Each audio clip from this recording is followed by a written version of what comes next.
क्या उत्तर प्रदेश के मुख्यमंत्री योगी आदित्यनाथ और देश के गृह मंत्री अमित शाह के बीच में जो रस्साकशी है, जो राजनीतिक मुकाबला है, वो दिल्ली विधानसभा चुनावों की जमीन पर आकर फूटा है? क्या मुख्यमंत्री आदित्यनाथ ने देश के गृह मंत्री अमित शाह पर ताना मारा है? सबसे बड़ी बात दोस्तों, आप जानते हैं कि दिल्ली के अंदर जो कानून व्यवस्था है वो आम आदमी पार्टी सरकार के हाथ में नहीं है।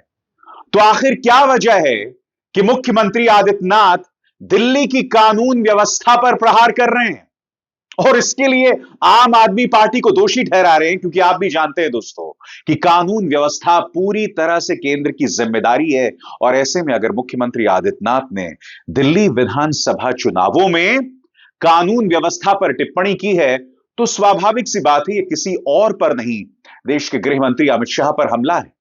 मैं आपको उनके दो बयानों की तरफ जो आपका ध्यान खींचना चाहूंगा। सबसे पहले इस बयान को देखिए।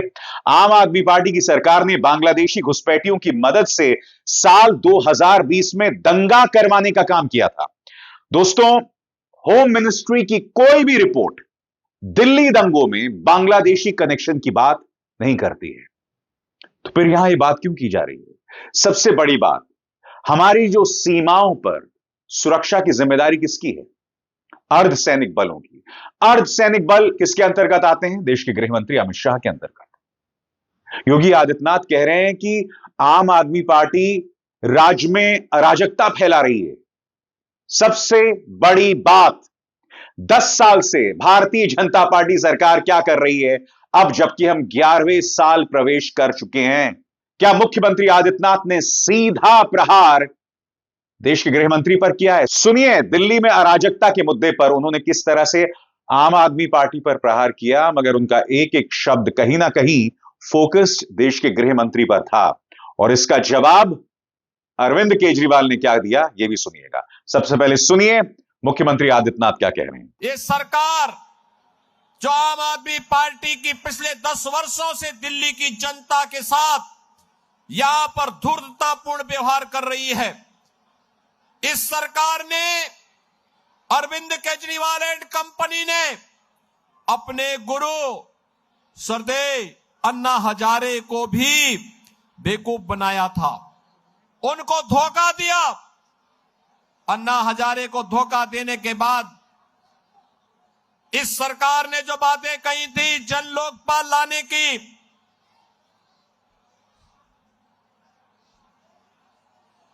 जिन्होंने कहा था कि सिटीजन चार्टर लागू करेंगे, दिल्ली की जनता को बुनियादी सुविधाओं से आच्छादित करेंगे, कहां गया जन लोकपाल? कहां गया जन लोकपाल? मैं पूछना चाहता हूं इनसे, इनके कैबिनेट के 1 दर्जन से अधिक मंत्रियों पर भ्रष्टाचार के आरोप लगे हैं। केजरीवाल के साथ कई मंत्रियों को जेल की सलाखों के अंदर बंद होना पड़ा। और यही नहीं, इन्होंने कहा था लोकसभा चुनाव के समय इन्होंने कहा था कि जनता जनार्दन तय करेगी, मैं जनता की अदालत में हूं। और उस समय इन्होंने कहा था कि जनता तय करेगी कि मुझे इस्तीफा देना है कि नहीं देना है। बहनों और भाइयों, लोकसभा चुनाव में दिल्ली की सातों सीटें मोदी जी के कमल चुनाव चिन्ह पर देकर के दिल्ली की जनता ने अपना फैसला सुना दिया। लेकिन बहनों और भाइयों, न तो यह केजरीवाल एंड कंपनी, न तो जनता जनार्दन से किए हुए वादे पर अक्सर सही उतर पा रही है और नहीं बुनियादी सुविधाओं को देने में यह सफल रही है, बल्कि दिल्ली के अंदर अराजकता को बढ़ावा देने का काम इन्होंने किया है। और जाहिर सी बात है दोस्तों, इस मुद्दे पर करारा प्रहार किया है अरविंद केजरीवाल ने। केजरीवाल ने कहा है कि योगी जी, अमित शाह को भी समझाइए कि कानून व्यवस्था कैसे ठीक की जाए। सुनिए दिल्ली के पूर्व मुख्यमंत्री अरविंद केजरीवाल ने किस तरह से प्रहार किया मुख्यमंत्री आदित्यनाथ के बहाने देश के गृह मंत्री अमित शाह पर। सुनिए। कल उत्तर प्रदेश के मुख्यमंत्री श्री योगी आदित्यनाथ जी दिल्ली आए। दिल्ली में उनका स्वागत है।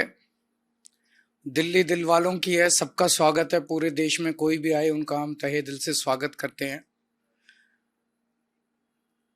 कल योगी जी ने एक बहुत अच्छी बात कही जिसका पूरे दिल्ली के लोग समर्थन करते हैं। उन्होंने मुद्दा उठाया कि दिल्ली में कानून व्यवस्था बिल्कुल चरमरा गई है। मैं उनकी बात से 100% सहमत हूं। दिल्ली के लोग उससे 100% सहमत हैं। दिल्ली के अंदर खुलेआम गैंगस्टर घूम रहे हैं।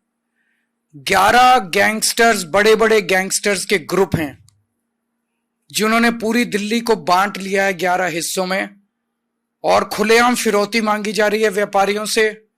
व्यापारियों के फोन आ रहे हैं 3 करोड़ दे दो, 4 करोड़ दे दो, नहीं तो पूरे परिवार को खत्म कर देंगे। दिल्ली की सड़कों पे गैंग वॉर हो रहे हैं। महिलाओं का घर से निकलना मुश्किल हो गया है। डेली दिल्ली में 17 बच्चों का अपहरण होता है। डेली दिल्ली में 10 महिलाओं का अपहरण हो रहा है। दिल्ली के अंदर ओपनली चाकूबाजी हो रही है, लोगों की हत्याएं हो रही हैं, चेन स्नैचिंग हो रही है, चोरियां हो रही हैं, डकैतियां हो रही हैं। पूरी दिल्ली दहशत में है और पूरी दिल्ली लोग बहुत ज्यादा डरे हुए हैं।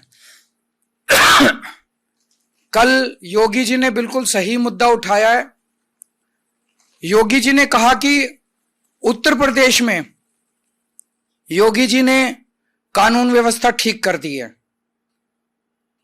मैं नहीं जानता कि उत्तर प्रदेश में कानून व्यवस्था ठीक हुई है कि नहीं हुई है, लेकिन अगर योगी जी सही कह रहे हैं, उन्होंने ये भी कहा कि उत्तर प्रदेश में उन्होंने सभी गैंगस्टर्स का सफाया कर दिया है। अगर ऐसा है तो मैं योगी जी से कहना चाहता हूं कि दिल्ली की कानून व्यवस्था अमित शाह जी के अंडर में सीधे आती है। अमित शाह जी देश के गृह मंत्री हैं और दिल्ली की कानून व्यवस्था, दिल्ली की सुरक्षा, दिल्ली के लोगों को एक सुरक्षित जीवन देना, ये अमित शाह जी की सीधे जिम्मेदारी है। अगर योगी जी कह रहे हैं जैसे कि मैंने यूपी की कानून व्यवस्था ठीक कर दी, तो मैं उनसे निवेदन करूंगा कि आप अमित शाह जी को थोड़ा बिठा के समझाइए कैसे कानून व्यवस्था ठीक की जाती है। आप उनको बिठा के थोड़ा सा गाइड कीजिए, उनको थोड़ा समझाइए अमित शाह जी को कि दिल्ली की कानून व्यवस्था में क्या करने की जरूरत है, कैसे करने की जरूरत है, दिल्ली में कैसे सुरक्षा सबको दी जाए। वो कह रहे हैं कि मैंने गैंगस्टर सारे खत्म कर दिए उत्तर प्रदेश से, तो वो जरा सा अमित शाह जी को गाइड करें कि कैसे दिल्ली के अंदर गैंगस्टर राज खत्म किया जाए। अमित शाह जी के पास तो टाइम ही नहीं है। अमित शाह जी पूरे देश में एमएलए खरीदने, सरकारें गिराने, पार्टियां तोड़ने में लगे हुए हैं। तो योगी जी को थोड़ा सा अमित शाह जी को बैठा के ये भी समझाना पड़ेगा कि कानून व्यवस्था अगर ठीक करनी है तो थोड़ा टाइम देना पड़ेगा दिल्ली के लिए। आप दिल्ली को गैंगस्टर्स के हवाले नहीं छोड़ सकते। तो मैं यही अपील करता हूं योगी जी से कि थोड़ा सा बिठा के अमित शाह जी को समझाएं ताकि दिल्ली के लोगों को सुकून मिल सके। और सिर्फ एक मुद्दे पर मुख्यमंत्री आदित्यनाथ नहीं घिरे हैं। आपके सामने अखिलेश यादव का यह बयान। अखिलेश यादव कहते हैं कि दूसरों को चुनौती देने वाले अपने प्रदेश के अंदर मथुरा से गुजरती यमुना में आचमन करके दिखाएं।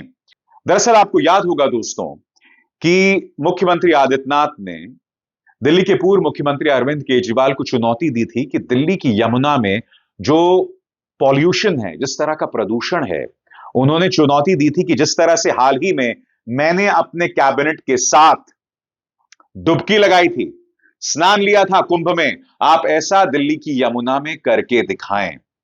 इसी के जवाब में अखिलेश यादव कह रहे हैं कि आप मथुरा में तो स्नान लेकर दिखाएं, वहां की यमुना में तो आप जो है डुबकी लगाएं। मैं आपको सुनाना चाहता हूं कि मुख्यमंत्री आदित्यनाथ ने अरविंद केजरीवाल को किस तरह से उन पर प्रहार किया था। बहनों और भाइयों, अगर एक मुख्यमंत्री के रूप में मैं और मेरे मंत्रीगण प्रयागराज के संगम में स्नान कर सकते हैं, तो मैं पूछना चाहता हूं, दिल्ली में आम आदमी पार्टी के अध्यक्ष से श्री अरविंद केजरीवाल जी से मैं पूछना चाहता हूं, क्या यमुना जी में वह भी अपने मंत्रियों के साथ जाकर के स्नान कर सकते हैं क्या?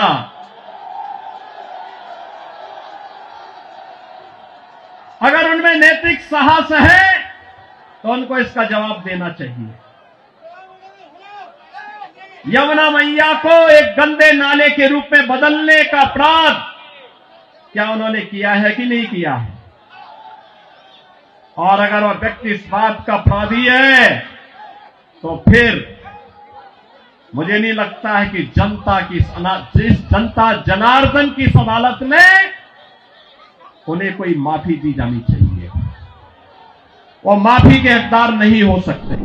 यही नहीं दोस्तों, संजय सिंह ने तो मुख्यमंत्री आदित्यनाथ को कहा आपको बहुत दूर जाने की जरूरत नहीं है, आप लखनऊ की गोमती में ही स्थान ले लीजिए। बकौल संजय सिंह, योगी जी के घर से 1 किलोमीटर की दूरी पर लखनऊ में आदि गंगा मां गोमती है। मैं योगी जी के साथ वहां चलने को तैयार हूं, वे डुबकी लगाएं, पूरा देश देखेगा। सीधा प्रहार। तो यह हो क्या रहा है दोस्तों? लॉ एंड ऑर्डर पर प्रहार करना। और अगर आप आम आदमी पार्टी पर प्रहार कर रहे हैं तो आपको यह समझाना पड़ेगा कि लॉ एंड ऑर्डर किसकी जिम्मेदारी है। आप बांग्लादेशी घुसपैठियों की बात कर रहे हैं। सबसे बड़ी बात दोस्तों, आप जानते हैं चाहे सीमा हो या दिल्ली, दोनों जगह लॉ एंड ऑर्डर केंद्र सरकार की जिम्मेदारी है। सबसे बड़ी बात आप जानते हैं कि दिल्ली सरकार के जो ब्यूरोक्रेट्स हैं, नौकरशाह हैं, वो अरविंद केजरीवाल को रिपोर्ट नहीं करते हैं, वो केंद्र सरकार को रिपोर्ट करते हैं। अरविंद केजरीवाल कोई योजना लेकर आते हैं, उस पर अंकुश केंद्र सरकार के नुमाइंदे जो हैं एलजी विनय सक्सेना लगाते हैं। उनके जो नौकरशाह हैं उनकी बात मानने को इंकार कर देते हैं, और सिर्फ कानून व्यवस्था के मुद्दे पर या जमीन के मुद्दे पर नहीं, हर मुद्दे पर अरविंद केजरीवाल के राह में रोड़े लगाने का काम जो है वो किया जाता है। और ऊपर से उनकी सुरक्षा में भी सेंध। अरविंद केजरीवाल ने करारा प्रहार करते हुए कहा कि सुरक्षा व्यवस्था को लेकर किसी भी तरह की कोई राजनीति नहीं होनी चाहिए। आपको समझना पड़ेगा कि ये क्यों कह रहे हैं अरविंद केजरीवाल, क्योंकि पंजाब पुलिस जो है वो दिल्ली आ जाती है अरविंद केजरीवाल को सुरक्षा देने।